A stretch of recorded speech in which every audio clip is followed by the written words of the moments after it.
सभी साथियों को नमस्कार। ज्योतिष विज्ञान के कार्यक्रम में मैं किशोर नाथ झा सबका हार्दिक अभिनंदन करता हूं। और आज के वीडियो में मैं आप लोगों को बतलाने वाला हूं वृषभ राशि वालों के लिए शुक्र का जो गोचर होने जा रहा है उससे आपको क्या प्रभाव पड़ेगा। आपके जीवन में बहुत ही बड़ी एक क्रांति आने वाली है शुक्र के गोचर से। तो शुक्र का गोचर पहले समझते हैं और शुक्र आपका किस चीज का मालिक है और शुक्र और शनि की युति बनने वाली है अगले महीने में दिसंबर में, और वो उस युति का प्रभाव क्या पड़ेगा।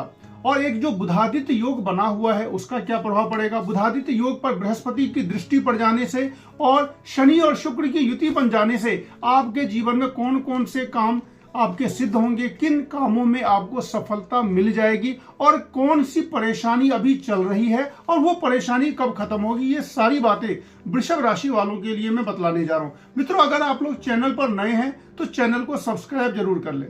अब बात करते हैं वृषभ राशि वालों के लिए 2 नंबर होता है। चंद्रमा अगर आपका 2 नंबर में है तो इसका मतलब यह है कि आप वृषभ राशि के हैं। वृषभ राशि का जो लॉर्ड है, जो स्वामी है, वो शुक्र देव होते हैं और शुक्र देव के गोचर पर आपका जीवन बहुत अच्छी तरीके से निर्भर करता है। यानी कि शुक्र अगर अच्छे पोजीशन में जाएंगे तो आपके जीवन में सब कुछ अच्छा ही अच्छा होगा, और अगर शुक्र देव की स्थिति खराब होगी तो आपके साथ भी कुछ ना कुछ अच्छा नहीं होगा। शनि आपके लिए सबसे ज्यादा पावरफुल प्लैनेट है क्योंकि वो 9th हाउस और 10th हाउस दोनों का ही लॉर्ड है, यानी कि नवमेश भी है और दशमेश भी है। 9th हाउस आपके भाग्य का होता है और 10th हाउस आपकी नौकरी का होता है, आपके रिजल्ट का होता है। अब सोच सकते हैं कि जो आपके भाग्य का भी मालिक है और आपके रिजल्ट का भी मालिक है वो एक ही प्लैनेट है, वो है शनि, और साथ ही साथ वो लग्नेश का मित्र भी है और वो शनि अभी आपके 10th हाउस में है। मित्रों, शनि जब गोचर में 10th हाउस में जाते हैं तो अच्छा फल नहीं देते हैं। इसके पीछे का कारण ये है कि वो 4th हाउस पे अपनी 7वीं दृष्टि देते हैं और तीसरी दृष्टि जो होती है उनकी वो 12th हाउस पे होती है। तो अनावश्यक खर्च करवा देते हैं, नौकरी में डामाडोल स्थिति होती है और नौकरी में किसी न किसी प्रकार की परेशानी तो होती ही है। यानी कि बृहस्पति जो है आपका वो नौकरी व्यवसाय में परिवर्तन करवा देते हैं, धन व्यय करवा देते हैं, 2 चीजें, क्योंकि वो जहां पर दृष्टि दे रहे हैं वो आपका कर्मभूमि या कर्मभूमि से हटाने की कोशिश करेंगे, और 12th हाउस पर में जब दृष्टि दे दिए तो वो अनावश्यक व्यय करवा देते हैं। ये सब कुछ अभी शनि देव ने करवाया भी होगा और धीरे धीरे करके शनि का जो नेगेटिव इफेक्ट है वो आपका कम आएगा। क्यों आएगा कम? क्योंकि 15 नवंबर से शनि देव जब मार्गी हो गए हैं तो थोड़ा सा राहत तो मिलना शुरू हो जाएगा, लेकिन पूरी तरीके से राहत तब मिलेगा जब शनिदेव आपके 11th हाउस में चले जाएंगे। वैसे भी कोई भी क्रूर ग्रह हो 3, 6 और 11 भाव में जब चले जाते हैं तो जीवन का भाग्योदय कर देते हैं, गोल्डन टाइम ला देते हैं। शनि हो, मंगल हो, राहु हो, सूर्य हो, ये चारों प्लैनेट अगर 3, 6, 11 में जाएं तो आपके लिए बहुत ज्यादा फायदा देते हैं। अब देखिए शनिदेव का, तो शनिदेव आपको 30 मार्च 2025 को 11th हाउस में आपके चले जाएंगे, यानी कि मीन राशि में। उसके बाद देखिएगा आपको काफी बड़ा लाभ होगा, लेकिन वर्तमान में शुक्र देव का जो गोचर होने जा रहा है वो आपके लिए एक बड़ा लाभदायक सिद्ध होगा। कैसे सिद्ध होगा वो भी मैं आपको समझाता हूं। जो भी विद्यार्थी लोग परीक्षा की तैयारी कर रहे हैं, कॉम्पिटिटिव एग्जाम की तैयारी कर रहे हैं, विदेश जाने की तैयारी कर रहे हैं, किसी संस्थान में प्रमोशन पाने के लिए तैयार बैठे हुए हैं और उनका ये सारा काम अभी तक रुका हुआ था, तो वो सारा काम अभी बनेगा क्योंकि एक इत्तशाल योग भी बनेगा। मित्रों, कोई भी गोचर में जब कोई चीज होती है तो उसके लिए कहा जाता है कि जिस नौकरी का पाठ है, अगर नौकरी के भाव का जब तक लग्नेश से संबंध नहीं बनेगा, यानी कि जो चीज आपको चाहिए उस भाव का संबंध जब तक 1st हाउस के लॉर्ड से नहीं बनता है तब तक उस काम में सिद्धि नहीं मिलती है।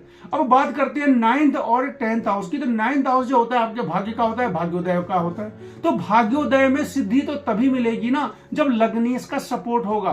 तो लग्नेश आपका शनि और भाग्य का स्वामी भी शनि और 10th हाउस का मालिक भी शनि, और इन दोनों की युति बन जाएगी 28 दिसंबर से लेकर के 28 जनवरी तक, यानी कि पूरा 1 महीना शनि और शुक्र की युति रहेगी। और शनि और शुक्र की युति में एक संबंध और बनता है जिसको बोला जाता है केंद्रेश त्रिकोणेश संबंध, यानी कि शनि जो है वो आपका नवमेश हुआ यानी कि त्रिकोणेश हुआ, और शुक्र जो हुआ वो लग्नेश होकर के केंद्रेश हो गया। तो यानी कि लग्न और त्रिकोण दोनों के मालिक की जब युति केंद्र में हो जाए तो ये बहुत ही ज्यादा पावरफुल योग बनता है, और इससे आपको नौकरी, व्यवसाय, पदोन्नति, किसी भी प्रकार की जो आप चाह रखते हैं नौकरी के मामले में, प्रोजेक्ट के मामले में, उन सारी चीजों में आपको सफलता मिलेगी। डेट नोट करके रख लें, हर हाल में 28 दिसंबर से लेकर के 28 जनवरी के बीच में जब शुक्रदेव शनि के साथ युति बनाएंगे, शनि और शुक्र में दोनों में मित्रता भी है, और शनि यहाँ पे लग्नेश और शुक्र यहाँ पर भाग्य का स्वामी, यानी कि ऐसा स्थिति बन रहा है कि जिसमें शुक्रदेव आपको पूरा का पूरा लाभ देंगे। आपको इस लाभ को पूरी तरीके से उठा लेना चाहिए, अभी से ही आपको तैयारी कर देनी चाहिए, सावधान रहना चाहिए कि कैसे मुझे इस टाइम में ज्यादा से ज्यादा लाभ लेना है। इधर बात करें बुधादित्य योग की, 7th हाउस में बुधादित्य योग लगा हुआ है और जिस पर बृहस्पति की दृष्टि है। बुधादित्य योग लगने से भी केंद्रेश और त्रिकोणेश युति बनी हुई है, क्योंकि सूर्य आपका 4th हाउस का मालिक है और बुध आपका 5th का, तो 4th केंद्र हो गया और 5th त्रिकोण हो गया। तो ये चीजें वृषभ राशि वालों के लिए काफी अच्छी स्थिति में लग रहा है कि अगर आपका प्रयास जो भी होगा उस प्रयास में आपको सफलता जरूर मिलेगी। 7th हाउस में बृहस्पति की दृष्टि का पड़ना जो दिखला रहा है, ये मैरिड लाइफ काफी अच्छी हो जाएगी। मैरिड लाइफ में अगर प्रॉब्लम चल रही थी तो वो भी अच्छी हो जाएगी। कोई बिजनेस अगर आपका चल रहा था, साझेदारी में पैसा अगर डूबा हुआ था, साझेदारी में अगर किसी प्रकार का बड़ा नुकसान हो गया था, तो वहां पर भी यहाँ पे अगर आप थोड़ी सी मेहनत करें, थोड़ा सा सूर्य देव को और प्रभावित करें, सूर्य देव को अगर आप अर्घ देते रहें तो काफी अच्छी स्थिति आपकी हो जाएगी। अब बात करते हैं मंगल की। मित्रों, मैंने पहले भी बताया कि तीसरे, छठे और 11वें भाव में क्रूर ग्रह अच्छा फल देते हैं, तो मंगल अभी आपके तीसरे भाव में है, यानी कि कर्क राशि में नीच होकर के बैठे हुए हैं, और साथ ही उनको नीच भंग राजयोग भी लगा हुआ है, क्योंकि मंगल जिस राशि में उच्च होते हैं उस राशि का स्वामी चंद्रमा से केंद्र में है। तो यानी कि मंगल अभी आपके अच्छे फल देने वाले। मंगल का है कि साहस बढ़ाता है, शत्रुओं का पराजय निश्चित है। मंगल जब तीसरे भाव में जाते हैं, यहाँ पे शत्रु का मतलब ये नहीं है, शत्रु यहाँ पे आपके जीवन का जो भी शत्रु, अगर आलस्य भी अगर आपका शत्रु है तो उसकी भी पराजय होगी। अगर आप काम नहीं करते हैं, यानी कि कर्तव्य से विमुख हो रहे हैं, काम करने में आपको अच्छा नहीं लग रहा था, तो वो भी आपका शत्रु है। अब आपको काम करने में मन लगेगा। ऑफिस में, नौकरी में, व्यवसाय में, कहीं पर भी जो आपके पीछे लगे हुए थे, जो आप काम कर रहे हैं उसमें अगर कोई अड़ंगा डाल रहा था, किसी भी प्रकार के आपको कोई बाधा पहुंचा रहा था, तो निश्चित रूप से मंगल देव सब कुछ ठीक कर देंगे। तीसरे भाव का मंगल अजात शत्रु योग बनाता है और दुश्मनों पर तो विजय प्राप्त करवा के ही दम लेता है। और साथ ही साथ मंगल की चौथी दृष्टि छठे भाव में पड़ती है, तो यहाँ पे मंगल का जब संबंध बनता है छठे भाव से, तो किसी प्रकार की आकस्मिक दुर्घटना का भी भय रहता है, खासकर तब जब आपकी कुंडली में, जन्मकालीन कुंडली में भी मंगल का छठे भाव से संबंध हो, या तो मंगल छठे भाव में हो, या 12th हाउस में हो, या तीसरे हाउस में हो, या फिर 11th हाउस में, यानी कि या तो मंगल वहां बैठा हो या फिर मंगल की दृष्टि पड़ रही हो। अगर किसी की कुंडली में मंगल ऐसी पोजीशन में है तो थोड़ा सा आप सावधान रहें, हनुमान जी की पूजा करते रहें।